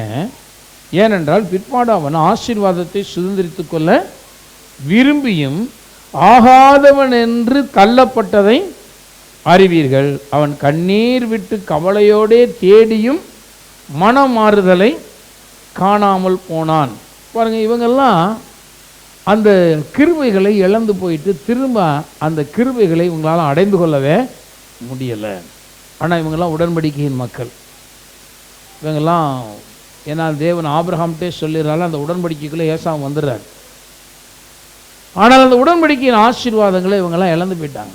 இதுதான் பழைய உடன்படிக்கையின் நிலை. ஒரு மனுஷன் வந்து அவன் தவறி விடும் பொழுது, அவன் அந்த ஸ்தானத்தை இழந்து விடும் பொழுது, பிற்பாடு அவன் ஆசீர்வாதத்தை சுதந்திரித்து கொள்ள விரும்பினாலும் அவன் ஆகாதவன் என்று தள்ளப்படுகிறதை நாம் பார்க்கிறோம். அவன் கண்ணீர் விட்டு கவலையோடு தேடினா கூட அவன் வந்து மனம் மாறுதலை காணாமல் போனான் என்று பார்க்கிறோம்.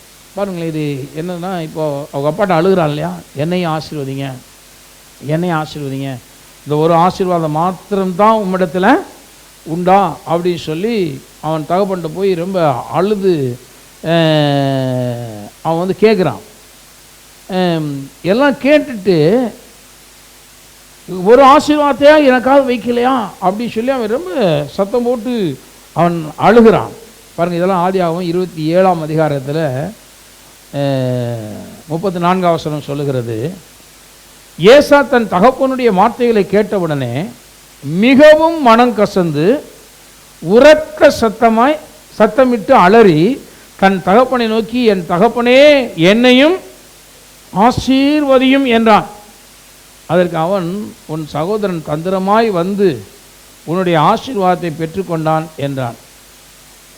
இப்போதான் இவன் சொல்கிறான், அவன் பேர் யாக்கோபு எனப்படுவது சரியல்லவா, 2 தரம் என்னை மோசம் போக்கினான், என் சேஷ்டபுத்திர பாகத்தையும் எடுத்துக்கொண்டான், இதோ இப்பொழுது என் ஆசீர்வாதத்தையும் வாங்கி கொண்டான் என்று சொல்லி நீர் எனக்கு ஒரு ஆசீர்வாதத்தை ஆயிலும் வைத்து வைக்கவில்லையா என்றான். அவன் வந்து ரொம்ப உரத்த சத்தமாக அலறி தன் தகப்பனை நோக்கி என்னையும் ஆசீர்வதிங்கன்னு கத்துறான். இதுதான் கண்ணீர் விட்டு கதறி. ஆனால் ஆசீர்வாதத்தை வந்து அவன் அடையலை. வேதம் சொல்லுது, அவன் கவலையோடே தேடியும் மனமாறுதலையும் காணாமல் போனான் என்று பார்க்கிறோம். அவன் கண்ணீர் விட்டு கதறினது மாத்திரமல்ல, அவனுக்குள்ள மனமாற்றமும் வரவில்லை. சிலங்க பிள்ளைங்க வந்து ஆசீர்வாதம் வேணும் அப்படிங்கிறதுக்காக மட்டும் அழுவாங்க, உருளுவாங்க, பிறழுவாங்க, எல்லாம் பண்ணுவாங்க. ஆனால் அவங்களுடைய ஹேபிட் எப்படி இருக்குன்னா, எப்பொழுதுமே பெற்றோர்களுக்கும் தேவனுடைய திட்டங்களுக்கும் விரோதமாகவே செய்கிற சுபாவம் அவர்களுக்குள்ளே இருக்கிறபடினால அழுதுட்டு போய் மறுபடியும் அவன் அதே வேலை தான் செய்வான். இந்த ஏசாவை தான் செஞ்சான். ஏற்கனவே இவன் வந்து ஏதோமியருடைய குமாரத்திகளை திருமணம் பண்ணி அது ரெபெக்கா சொன்னதை வாசி காமிச்சேன், நான் உயிரோடு இருந்து என்ன பிரயோஜனம் அப்படின்னு சொல்லி அந்தளவுக்கு தாய் தகப்பனுக்கு கசப்பாக இருந்தவன். இப்போ அந்த தகப்பன்ட்ட போய் என்னை ஆசீர்வதிங்கன்னு அழுகிறான். எல்லாம் அழுது முடிச்சுட்டு அப்புறம் வந்து யாக்கோபை வந்து இவனுடைய கைக்கு தப்பு வைத்து தூரதேசத்துக்கு அனுப்பிட்டாங்க அப்படிங்கிறது ஏசா கண்டுட்டு 28 அதிகாரத்துக்கு வருவோம் பாருங்க.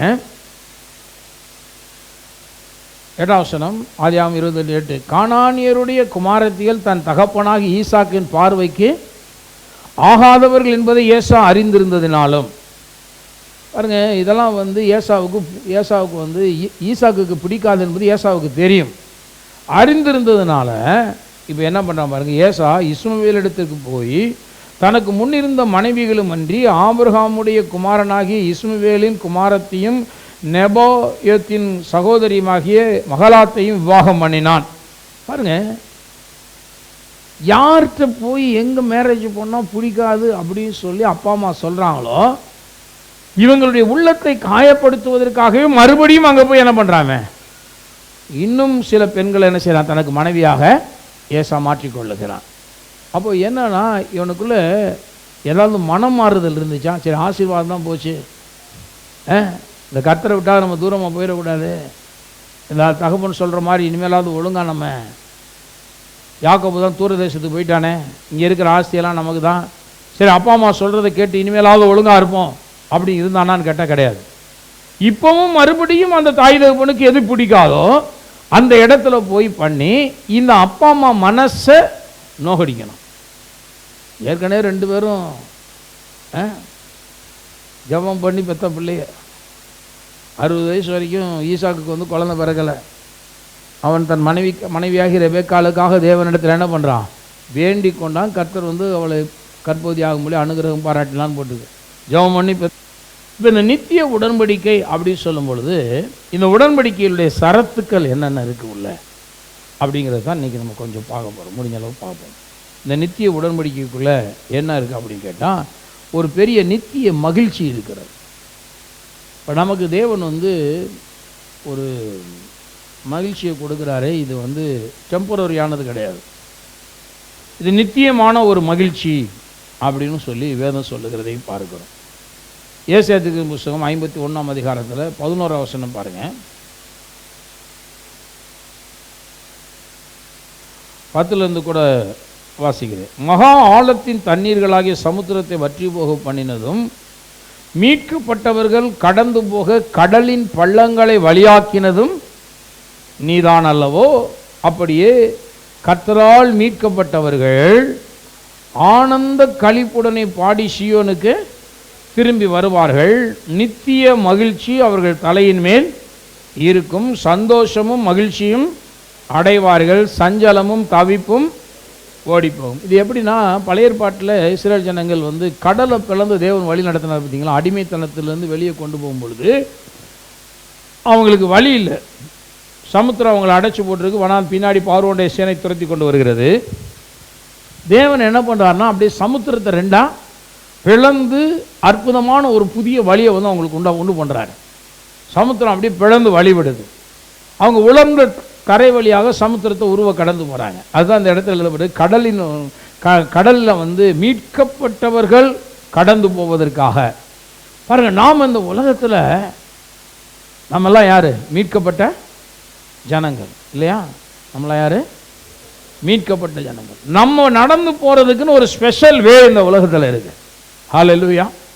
அதனால தான் இயேசு சொல்றாரு, நானே வழி அப்படிங்கிறார்.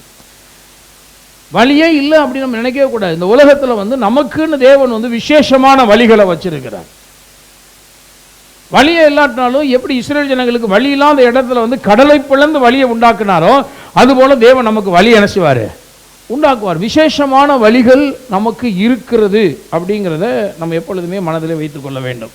அதுதான் இங்கே சொல்ல, மீட்கப்பட்டவர்கள் கடந்து போக கடலின் பள்ளங்களை வழியாக்கினவர். கடலோட பள்ளத்தெல்லாம் தேவன் என்ன பண்ணுறாருன்னா, மீட்கப்பட்ட ஜனங்கள் நடந்து போவதற்காகவே அதை ஒரு வழியை என்ன செய்கிறாரு? மாற்றுறாரு. மீட்கப்பட்டவர்கள் நடந்து போகிறதுக்காக ஒரு வழியை உண்டாக்குறாரு. அப்படி சொல்லிட்டு அப்படியேங்கிறாரு. இது பழைய ஏற்பாட்டில் மட்டும் இல்லை, புதிய ஏற்பாட்டில் கொண்டு வர. அப்படியே கர்த்தரால் மீட்கப்பட்டவர்கள், புதிய ஏற்பாட்டு விசுவாசிகளை பற்றி அப்படி ஒப்பிட்டு பேசுகிறார். அப்படியே கர்த்தரால் மீட்கப்பட்டவர்கள் எப்படி கடந்து போவாங்களாம்? ஆனந்த களிப்புடன் பாடி சியோனுக்கு திரும்பி வருவார்கள். நித்திய மகிழ்ச்சி அவர்கள் தலையின் மேல் இருக்கும், சந்தோஷமும் மகிழ்ச்சியும் அடைவார்கள், சஞ்சலமும் தவிப்பும் ஓடிப்போம். சஞ்சலமும் தவிப்பும் என்ன செஞ்சிடும்? அப்ப ரட்சிக்கப்பட்ட ஜனங்களுடைய வாழ்க்கையில சஞ்சலங்கள், தவிப்புகள், கண்ணீர்கள் துக்கங்கள், இதுக்கெல்லாம் இடமே கிடையாது அப்படின்னு வேதம் திரும்ப திரும்ப திரும்ப சொல்லுது. நம்ம துக்கத்தோடு இருக்க மாட்டோம், கண்ணீரோடு இருக்க மாட்டோம், வேதனையோடு இருக்க மாட்டோம், சஞ்சலம் கிடையாது, தவிப்பு கிடையாது, கண்ணீர் கிடையாது. இதெல்லாம் நம்ம ஸ்ட்ராங்காக கிடையாது கிடையாது கிடையாதுன்னு சொல்லணும், விசுவாசிக்கணும். என்னாலும் சஞ்சலமா, என்னாலும் வேதனை தானா எனக்கு இந்த வாழ்க்கை? இல்லை, சஞ்சலமும் தவிப்பும் ஓடி போகும். எல்லாம் சொல்லும், சஞ்சலமும் தவிப்பும் ஓடி போகும். என் தலையின் மேலே நித்திய மகிழ்ச்சி இருக்கிறது. அப்பனா நான் ஒரு நாளும் துக்கமாக நினைச்ச மாட்டேன், இருக்க மாட்டேன். என் தலையின் மேலே தேவன் எனக்கு கொடுத்திருக்கிற மகிழ்ச்சிங்கிறது நித்தியமான மகிழ்ச்சி, நித்தியமான மகிழ்ச்சி. அதனால தான் இயேசு கிறிஸ்து பல இடங்களில் சொல்றார், சந்தோஷமா இருயா, சந்தோஷமா இருங்கள். மறுபடியும் நான் உங்களுக்கு சொல்றேன், சந்தோஷமா இரு, சந்தோஷமா இரு. இது கிட்டத்தட்ட 46 முறை புதிய ஏற்பாட்டிலே சொல்லப்பட்ட வார்த்தை என்று சொல்லுகிறார்கள், சந்தோஷமா இருங்கள் அப்படிங்கிற வார்த்தை. ஒரு தடவை 2 தடவை இந்த வேதம் சொல்லலை, திரும்ப திரும்ப நம்மளை பார்த்து என்ன சொல்லுது? ஏன் சந்தோஷமா இரு, சந்தோஷமா இரு சொல்லுதுன்னா, உன் தலையின் மேலே இந்த உடன்படிக்கையின் மூலமாக நித்திய மகிழ்ச்சி வைக்கப்பட்டிருக்கிறது. சிலர் நினைக்கிறாங்கன்னா, கடைசி வரைக்கும் நான் சாகிற வரைக்கும் இப்படியே அழுதே சாக வேண்டியதான், இப்படியே துக்கத்திலே சாக வேண்டியதான். நான் சொல்றேன், நீங்க அப்படிப்பட்ட முடிவு உங்களுக்கு இராது என்பதை விசுவாசியுங்கள். நீங்க துக்கத்தோட இருக்க மாட்டீங்க, கண்ணீரோட இருக்க மாட்டீங்க, வேதனையோட இருக்க மாட்டீங்க. காரணம், இந்த புதிய உடன்படிக்கைக்குள்ளாக நித்திய மகிழ்ச்சியை தேவன் வைத்திருக்கிறார். அப்ப துக்கம் இருக்கான் இல்ல, ஆண்டவரே என் வாழ்க்கையில நான் விரும்பாத காரியங்கள் இருக்கு, துக்கமா இருக்கு, எனக்கு கொஞ்சம் வேதனையா தான் இருக்கு. நான் சொல்றேன், தேவன் அதை எல்லாவற்றையும் மாற்றி போட வல்லவராக இருக்கிறார். இந்த உடன்படிக்கைக்குள்ள துக்கம் மாறும். அதனால வேதம் சொல்லுவோம், துக்கம் சந்தோஷமாய் மாறும். மாறக்கூடியதை நம்ம நித்தியமானு நினைக்க கூடாது. நம்ம நினைக்கிற நிறைய விஷயங்கள் மாறக்கூடிய காரியத்தை போய் மாறவே மாறாது, இனி நித்திய வரைக்கும் நான் இப்படியே இருக்க வேண்டியதான், கடைசி வரைக்கும் நான் இப்படி துக்கத்திலே சாக வேண்டியதான், கடைசி வரைக்கும் வேதனையோடு கஷ்டத்தோடையும் இப்படியே அழுகையோடையும் கண்ணீரோடையும் சாக வேண்டியதான். நான் சொன்னேன், அதெல்லாம் நித்தியமானது அல்ல, அதெல்லாம் அனித்தியமானது. ஒருவேளை உங்க வாழ்க்கையில் இருக்கலாம், இன்னைக்கு இருக்கலாம், ஆனால் அது அனித்தியமானது. அது உங்களை விட்டு கடந்து போகும். உங்க மேல, உங்க தலையின் மேல எப்பொழுதும் இருக்க போகிற ஒன்று இருக்கிறது. அது என்னவென்றால் நித்திய மகிழ்ச்சி. ஹல்லேலூயா. அதுக்காக கரங்களை தட்டி கர்த்தரை நாம் ஸ்தோத்திரிப்போம். பாருங்க, அந்த நித்திய மகிழ்ச்சி மட்டும்தான் எப்பொழுதுமே நம்மளோடு இருக்க போகுது. நித்திய மகிழ்ச்சி மட்டும்தான் எப்போதுமே இருக்க போகுது. ஏன்னா அந்த மகிழ்ச்சிக்கு பேரே நித்திய மகிழ்ச்சி. அது தேவன் நமக்கு கொடுத்துருக்கிறாரு. அந்த மகிழ்ச்சி எப்பொழுதுமே நம்முடைய வாழ்க்கையில் இருக்கும். பாருங்கள், இன்னும் ஒரு சில வசனங்கள் அதே ஏசாயாவிலே 35 அதிகாரம் 10 வசனம் பாருங்கள். ஏசாயா 35 நித்திய மகிழ்ச்சியை பற்றி நிறைய வசனங்கள் இருக்குது, ஒரு சில வசனங்களை மட்டும் காண்பிக்கிறேன். 35:10 பாருங்கள். கர்த்தரால் மீட்கப்பட்டவர்கள் திரும்பி ஆனந்த களிப்புடன் பாடி சீயோனுக்கு வருவார்கள். நித்திய மகிழ்ச்சி அவர்கள் தலையின் மேல் இருக்கும். சந்தோஷமும் மகிழ்ச்சியும் அடைவார்கள். சஞ்சலமும் தவிப்பும் ஓடி போகும். பாருங்க, நம்மளை குறித்து சொல்லப்பட்ட அந்த ஒரு ப்ராஃபஸி, தீர்க்க தரிசன வார்த்தை தான் இந்த வார்த்தைகள். இஸ்ரேல் ஜனங்களுக்கு அடிமைத்தனத்திலிருந்து தேவன் 400 வருஷம் கழிச்சு வாக்கு தத்தத்தின்படி, உடன்படிக்கையின்படி ஆபிரகாமை கொண்டு ஆபிரகாம் இடத்தில் பண்ண உடன்படிக்கையின்படி மீட்பை கொடுத்திருப்பது உண்மையானால், இன்னைக்கு இயேசு கிறிஸ்துவை கொண்டு நம்மோடு பண்ணி இருக்கிற உடன்படிக்கையின்படி நமக்கு நித்திய மகிழ்ச்சியை கொடுப்பது உண்மை. அதை கம்பேரிசன் பண்ணி தான் சொல்றார். இங்க எல்லாம் பார்த்தீங்கன்னா, அவர் என்னெல்லாம் பண்ணியிருக்கிறாரு. வெட்டாந்தர வழியாக வெட்டாந்தரையை தண்ணீத்தலாகவும் வறண்ட நிலத்தை நீரூற்றாக மாற்றினாரு. அப்புறம் அங்கே அவர்களுக்கு பெரும் பாதையான வழி இருக்கும் அப்படிங்கிறார். வழியே இல்லைன்னு நினச்சிக்கிட்டு இருந்தீங்கன்னா, வேத வசனம் சொல்லுது பெரும் பாதையான வழி இருக்கும். 8ஆம் வசனம் சொல்லுகிறது 35:8, அங்கே பெரும் பாதையான வழி இருக்கும். அது பரிசுத்த வழி எனப்படும். அது என்ன வழி? அது ஒரு நல்ல தேவனுடைய வேறு பிரிக்கப்பட்ட விசேஷமான ஒரு வழி. அந்த வழிக்கு பேரே பாருங்க, பரிசுத்த வழி. அது பரிசுத்த வழி எனப்படும். தீட்டுள்ளவன் அதிலே நடந்து வருவதில்லை. அந்த வழியில் நடக்கிறவர்கள் பேதைகளாக இருந்தாலும் திசை கட்டு. பாருங்க, இந்த வழியில வந்தாச்சுன்னு சொன்னா இந்த வழியை நம்மளை கரெக்டாக கூட்டி கொண்டு சேர்த்துரும். ஹல்லேலூயா. திசை கட்டு போக மாட்டாங்க. பேதையா இருந்தாலும் இல்லை, எனக்கு தெரியாதுங்க, பரவாயில்ல, நீங்கள் போயிடுவீங்க. இந்த ஏர்போர்ட்டில் போனீங்கன்னா என்ட்ரன்ஸில் போன உடனே எல்லாத்தையும் அனுப்பிடுவான். டிக்கெட் வச்சிருக்க மட்டும்தான் உள்ள நுழையலாம். அதுக்கப்புறம் பார்த்தீங்கன்னா உள்ள நிறைய வேலை இருக்குது. அதெல்லாம் தாண்டி போய் ஃப்ளைட்டில் ஏறணும். அங்கே வரைக்கும் உள்ள நிறைய உள்ள நம்ம லக்கேஜஸ் ஸ்டோர் பண்ணுறது, செக்இன் பண்ணுறது, அங்கே நிறைய வேலை இருக்குது. இல்லைங்க ஒரு முதல் தடவை போகிறாருக்கு ஒன்றும் தெரியாது, நான் ஹெல்ப் பண்ண போகிறேன், உள்ளே விட மாட்டான். நீங்கள்லாம் போங்க, அங்கே இருக்கிறவங்களே அப்படியே கொண்டு போய் அவங்கள ஏற்றிடுவாங்க. அவங்கள ஏற்காமல் ஃப்ளைட் போகாது. நீங்கள் உள்ள எங்கே விட்டுட்டீங்கன்னா போங்க, இதோட வெளியே போங்க. சில நேரங்கள் ஃபஸ்ட் டைம் போகும்போது பக்குன்னு இருக்கும், ஏன்னா என்ன செய்யணுன்னே தெரியாது. அதில் இங்கிலீஷ் தெரியாதவங்க கூட இங்கிலீஷ் தான் பேசுவாங்க. தக்க பக்கான்ட்டு நமக்கு அப்படியே பக்குன்னு இருக்கும், என்னடா பண்ண போகிறாங்க, அடுத்து எங்கே போகணும், என்ன பண்ணணும், ஒன்றுமே தேவையில்லை, க்ளீனாக தள்ளிக்கிட்டே போயிடுவாங்க. கரையேஸ்டே கொண்டு போய் ஃப்ளைட்டுக்குள்ளேயே ஏற்றிடுவாங்க. நம்மளை ஏற்றாமல் ஃப்ளைட் என்ன செய்யாது, போகாது. செக்இன் ஆகிட்டோம்னாவே ஃப்ளைட் நம்மளை ஏற்றாமல் வெளியே போகாது, கூட்டிகிட்டாவது போயிடுவாங்க. நம்ம அரை மணி நேரம் நிறுத்தி கூட ஏற்றிட்டு போயிடுவாங்க ஃப்ளைட்டை. அப்போ அதை யோசிச்சு பார்த்தேன், என்னென்னா இங்கே சில கைடன்ஸ் இருக்குது. அங்கே உள்ள நுழைஞ்சாச்சுன்னா போதும், அடுத்து என்னென்ன செய்யணுமோ கைட் பண்ணி கரெக்டாக என்ன செஞ்சிடறாங்க, நம்மளை கொண்டு போய் எங்கே இருக்கையில் உட்கார வைக்கணுமோ உட்கார வச்சு எல்லாத்தையும் பெல்ட்டுகள்லாம் கூட மாட்டி விட்டு என்னென்ன பண்ணணுமோ எல்லாம் அதுக்காக உதவியாளர்கள் எல்லாம் பண்ணி கொண்டு இறக்கி விட்டுறாங்க பத்திரமா. நான் சொல்கிறேன், இந்த ரட்சிப்பின் வழிங்கிறதும் அப்படி தான். வேதம் சொல்லுது, ஒரு பெரும் பாதை இருக்குது, ஒரு பேதையா எனக்கு இதில் எப்படி நடந்து போகிறதுன்னு தெரில, எப்படி பரலவும் போகிறதுன்னு தெரில, எங்கிட்டு போகணும்னு தெரில, சிக்னல் எப்படி விழுகும் தெரில, ஒன்றுக்கும் கவலைப்படாதீங்க. இந்த பேதையாக இருந்தாலும் இந்த வழியில் வந்துட்டீங்கன்னா, இது பரிசுத்த வழி, இந்த வழியில் நீங்கள் போனீங்கன்னா இந்த நீங்கள் திசை கெட்டு போகவே மாட்டீர்கள். சரியான ரீதியில் தேவன் கொண்டு போய் உங்களை எங்கே சேர்க்கணுமோ அங்கே நினச்சிடுவார். ஏன்னா இந்த வழி அப்படிப்பட்ட வழி, திசை கெட்டு போக மாட்டேங்க, கெட்டே போயிட மாட்டேங்க, நல்ல வழியை தேவன் உங்களுக்கு காண்பிச்சிருக்கிறாரு. ஆக நீங்கள் கெட்டு போகாத வழி இந்த வழி, பரிசுத்தமான வழி இந்த வழி, அப்படி சொல்லிட்டு தான் அவர் சொல்கிறாரு 17ஆம் வசனத்தில், சாரி அந்த 35 வந்து பார்த்தீங்கன்னா அதனுடைய கடைசி வசனம் இப்படி சொல்லுகிறதை பார்க்குறோம். அவங்க வந்து கர்த்தரால் மீட்கப்பட்டவர்கள் அவங்க வந்து ஆனந்த களிப்புடன் பாடி சியோனுக்கு. அப்போ வந்து பாருங்க, ஏன்னா நான் இந்த வழிக்குள்ளே என்ட்ராயிட்டாகவே இங்கே ஒரு பாட்டு பாடிக்கிட்டே என்ன செய்யலாம், சந்தோஷமாக மகிழ்ச்சியாக நம்முடைய வாழ்க்கை பயணம் போய் முடிவில் நித்திய மகிழ்ச்சி நம்முடைய தலைமையில் இருக்கிறதுனால அந்த சந்தோஷமான இடத்த போய் நம்ம என்ன செய்கிறோம், அடைகிறோம். பாருங்கள், பரலோகத்தை குறித்து சொல்லும் பொழுது அங்கே துக்கம் இல்லை, அழுகை இல்லை, கண்ணீர் இல்லைன்னு போட்டுருக்கு. அப்போ இதில் நுழைஞ்சாச்சுனாவே இங்கேருந்தே இதை ப்ராக்டிஸ் பண்ண ஆரம்பிக்கிறோம். இங்கேருந்தே வந்து பார்த்திங்கன்னா நமக்கு வந்து துக்கம் கிடையாது, அழுகை கிடையாது, கண்ணீர் கிடையாது, மகிழ்ச்சி நம்ம தலைமையில் வந்துருச்சு. இங்கேயே பாட்டு பாட ஆரம்பிக்கிறோம், இங்கேயே நல்ல வழியில் மகிழ்ச்சியாக வாழ ஆரம்பிக்கிறோம். மகிழ்ச்சியாக வாழ பழகிக்கொண்டே இருந்து ஒரு அந்த மகிழ்ச்சியிலேயே நித்தியமான ஒரு மகிழ்ச்சியான இடத்தை போய் என்ன செய்கிறோம், அடைகிறோம். ஹல்லேலூயா. இதாங்க ரட்சிப்பின் வழி. இந்த உடன்படிக்கைக்குள்ளே இது இருக்குது. வாழ்நாளெல்லாம் சிலர் நினைக்கிறாங்கன்னா இந்த பூமியில் இருக்கிற நாளெல்லாம் அவங்க உடனே இந்த லாசரு இல்லை இன்னும் பைபிளில் யார் மோசமான ஆளோ அவங்கெல்லாம் எடுத்துகிட்டு வாழ்நாளெல்லாம் இங்கே பெரிய கஷ்டங்க, இங்கே உணவு கிடையாது, உடுக்க உட கிடையாது, தங்க இடம் கிடையாது, பிச்சை எடுக்கிற நிலைமை தான். சில நேரங்களில் வந்து பாருங்கள் அப்படியே ரொம்ப கீழ்த்தரமான கிறிஸ்தவ வாழ்க்கை வாழ்ந்துகிட்டே இருப்பாங்க. என்னுடைய மனநிலையெல்லாம் ரொம்ப மாறுது.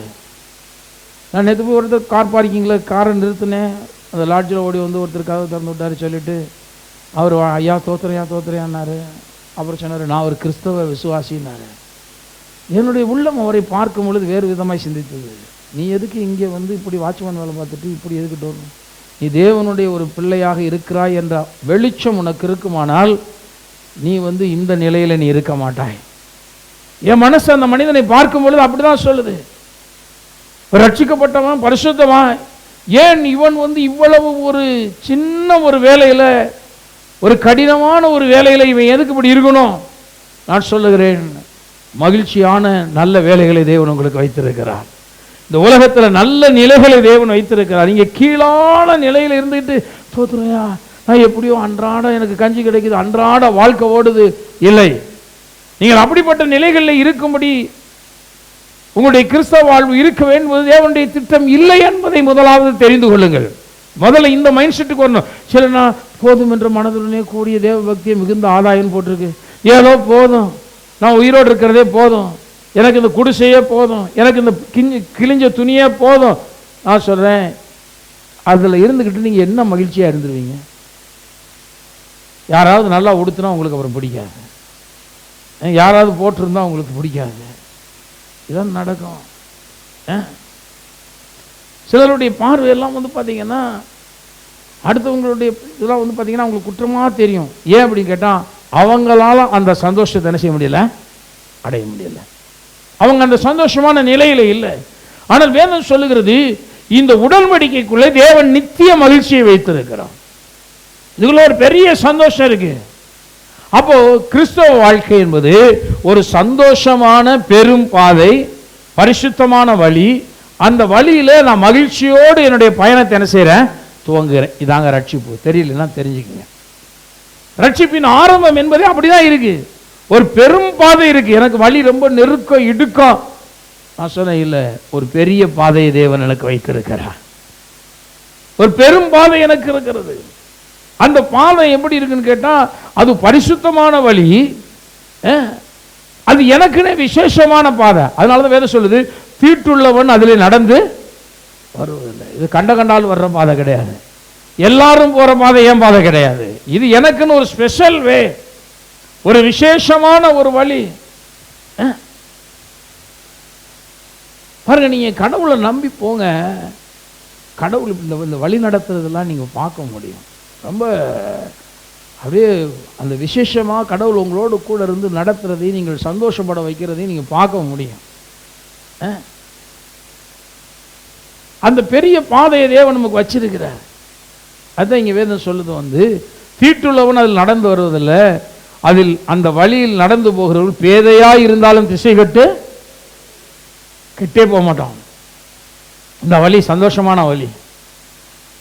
இப்ப இங்க நான் சந்தோஷப்பட ஆரம்பிச்சு, துக்கம், அழுகை, கண்ணீர் இதற்கு மத்தியில நான் சந்தோஷப்பட ஆரம்பிச்சு வாழ ஆரம்பிச்சு, துக்கமோ அழுகையோ கண்ணீரோ இல்லாத ஒரு இலக்கை போய் நான் எட்டுகிறேன்.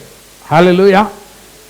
இப்ப இந்த உலகத்துல வந்து துக்கம் இருக்கு, கண்ணீர் இருக்கு, அழுகை இருக்கு, எல்லாம் சஞ்சலங்கள் இருக்கு, எல்லாம் இருக்கு. ஆனா இதற்கு மத்தியில என்னுடைய பயணம் எப்படி இருக்கு, மகிழ்ச்சியா இருக்கு. நான் மகிழ்ச்சியா பயணப்படுறேன். ஏன்னா என்னுடைய வழி அப்படிப்பட்ட வழி.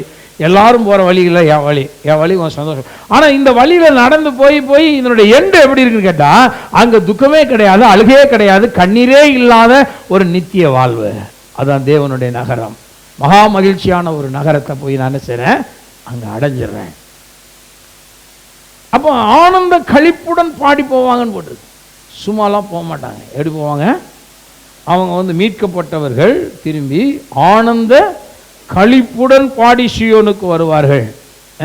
ஆகவே நம்ம தலை மேல ஒரு பெரிய சந்தோஷத்தை தேவன் வந்து வச்சிருக்கிறாரு. அந்த சந்தோஷத்தை எப்பொழுதும் உடையவர்களாக நாம் வாழ கற்றுக்கொள்ள வேண்டும். நம்ம துக்கத்தோடு அழுகையோடு இருப்பது தேவனுடைய திட்டம் கிடையாது. இந்த உலகத்தில் மகிழ்ச்சியாக இருப்பதே நம்முடைய பலன் என்று வேதம் சொல்லுகிறோம். ஏசாயா 60 வந்து பாருங்க, கடந்த வருஷத்தில் நம்ம படித்த அந்த வாக்குத்தத்த வசனத்தை பாருங்க, 20 வசனம் பாருங்களேன்.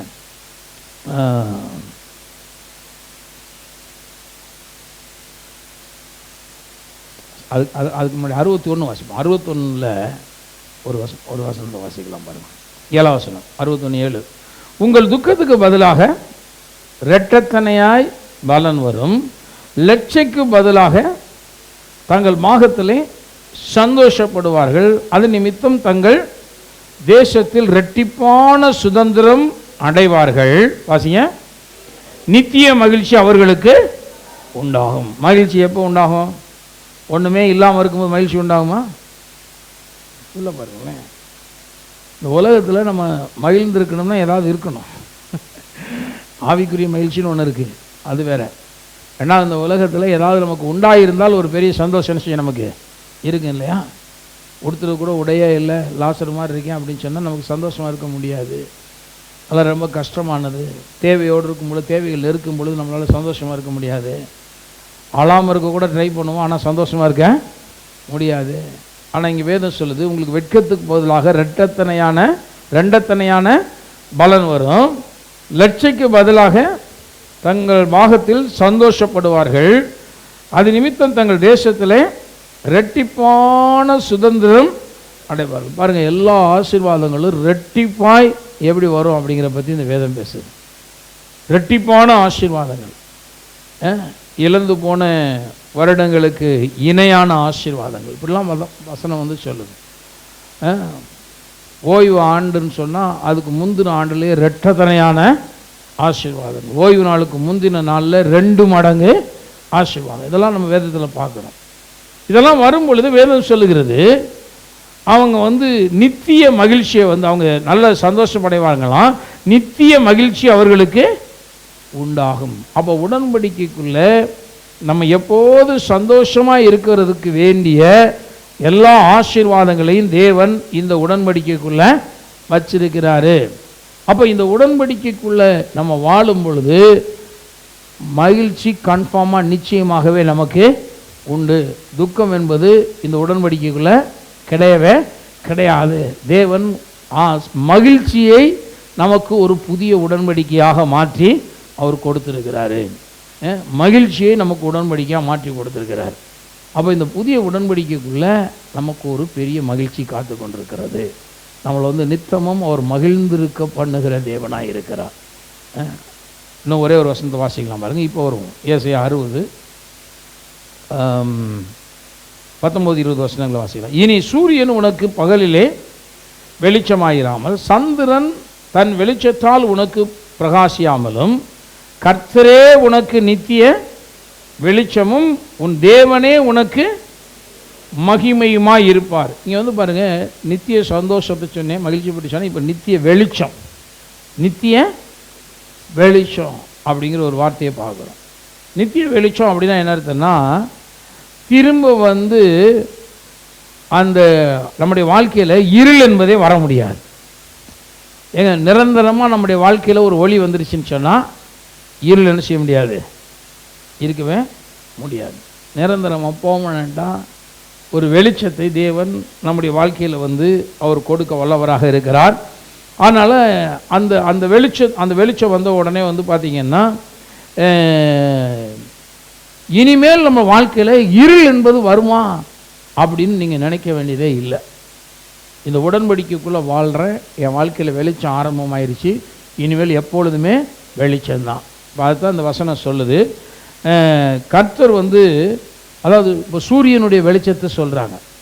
சூரியனுடைய வெளிச்சம் வந்து மாறுது நமக்கு. ஏன் அப்படின்னு கேட்டால், பூமி சுழறுது. பூமி ஒரு இடத்துல நிற்கலை, பூமி சுற்றிக்கிட்டே வர்றதுனால ஒரு 12 மணி நேரம் சூரிய வெளிச்சம் நமக்கு கிடைச்சிச்சுன்னா, ஒரு 12 மணி நேரம் சூரிய வெளிச்சம் என்ன செய்ய மாட்டேங்குது, கிடைக்க மாட்டேங்குது, இருள் சூழ்ந்து கொள்ளுகிறது. அதுவும் கர்த்தர் வந்து ஒரு நல்ல நோக்கத்துக்காக தான் அதை வச்சிருக்கிறார்.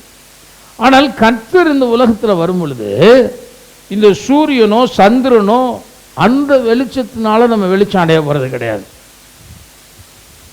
அவர் நம்முடைய வாழ்க்கையில் வெளிச்சமாக வரும் பொழுது இந்த சூரியனுடைய ஒளியும் தேவையில்லை, சந்திரனுடைய ஒளியும் தேவையில்லை அப்படின்னு சொல்லிட்டு கர்த்தரே உனக்கு நித்திய வெளிச்சமாக இருப்பார் அப்படின்னு சொல்லி வேதம் சொல்லுகிறதை பார்க்கிறோம். ஆகவே வந்து இந்த சூரிய வெளிச்சம் சந்திர வெளிச்சமெல்லாம் தாண்டி கர்த்தருடைய வெளிச்சம், கர்த்தருடைய வெளிச்சம் என் மேலே வருது பாருங்க. ஆதியில் வந்து தேவன் வந்து வெளிச்சம் உண்டாக கடவுதுன்னு சொன்னார். ஆதியாகமத்தில் வாசிக்கிறேன் இல்லையா, முதல்ல வந்து சூரிய சந்திரன் எல்லாம் உருவாகிறதுக்கு முன்னாடியே அவர் என்ன பண்ணார், வெளிச்சத்தை உண்டாக்கிட்டார். அப்போ சூரியனுடைய வெளிச்சம் வேற, சந்திரனுடைய வெளிச்சம் வேற, கர்த்தருடைய வெளிச்சம் வேற. கர்த்தருடைய வெளிச்சங்கிறது வேற. அவர் முதல்ல வந்து வெளிச்சம் உண்டாக கடவுது அப்படின்னு ஆதியாகமத்தில் 1:3 சொல்கிறாரு. வெளிச்சம் உண்டாயிற்று, வெளிச்சம் நல்லதென்று தேவன் கண்டார், வெளிச்சத்தையும் இருளையும் தேவன் வெவ்வேறாக பிரித்தார். தேவன் வெளிச்சத்துக்கு பகல் என்று பெயரிட்டார், இருளுக்கு இரவு என்று பெயரிட்டார். பாருங்க, வெளிச்சத்தை தேவன் வந்து உண்டாக்கினார் என்று பாருங்க. கர்த்தருடைய வெளிச்சம் என்று ஒன்று இருக்குது. இப்போ சூரிய சந்திர நட்சத்திர மண்டலம் உண்டாகிறதுக்கு முன்னாடியே கடவுளே ஒரு வெளிச்சத்தை நம்முடைய வாழ்க்கையில் உண்டாக்கினார் என்று பார்க்கிறோம். இப்போ அப்படியே வெளிப்படுத்தலையும் இதை பற்றி பேசுது. வேதாகமத்தினுடைய முதல் அதிகாரமும் இதை பற்றி பேசுது, வேதாகமத்தினுடைய கடைசி அதிகாரமும் இதை பற்றி பேசுது. 22 அதிகாரத்தில் 5ஆம் வசனம், அங்கே ராக்காலம் இராது, விளக்கும் சூரியனுடைய வெளிச்சமும் அவர்களுக்கு வேண்டியது இல்லை, தேவனாகிய கர்த்தரே அவர்கள் மேல் பிரகாசிப்பார், அவர்கள் சதா காலங்களிலும் அரசாளுவார்கள். பாருங்க, இங்கே சொன்னாரு, இங்கே ராக்காலமே என்ன செய்யாது, இருக்காது.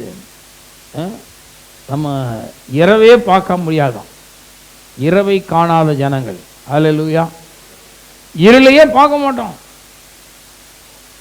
கர்த்தர் இந்த பூமியில் ஆளும் பொழுது இருள் என்பதே இருக்காது.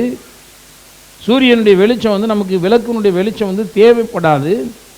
விளக்கும் சூரியனும் வெளிச்சமும் அவர்களுக்கு வேண்டியது இல்லை.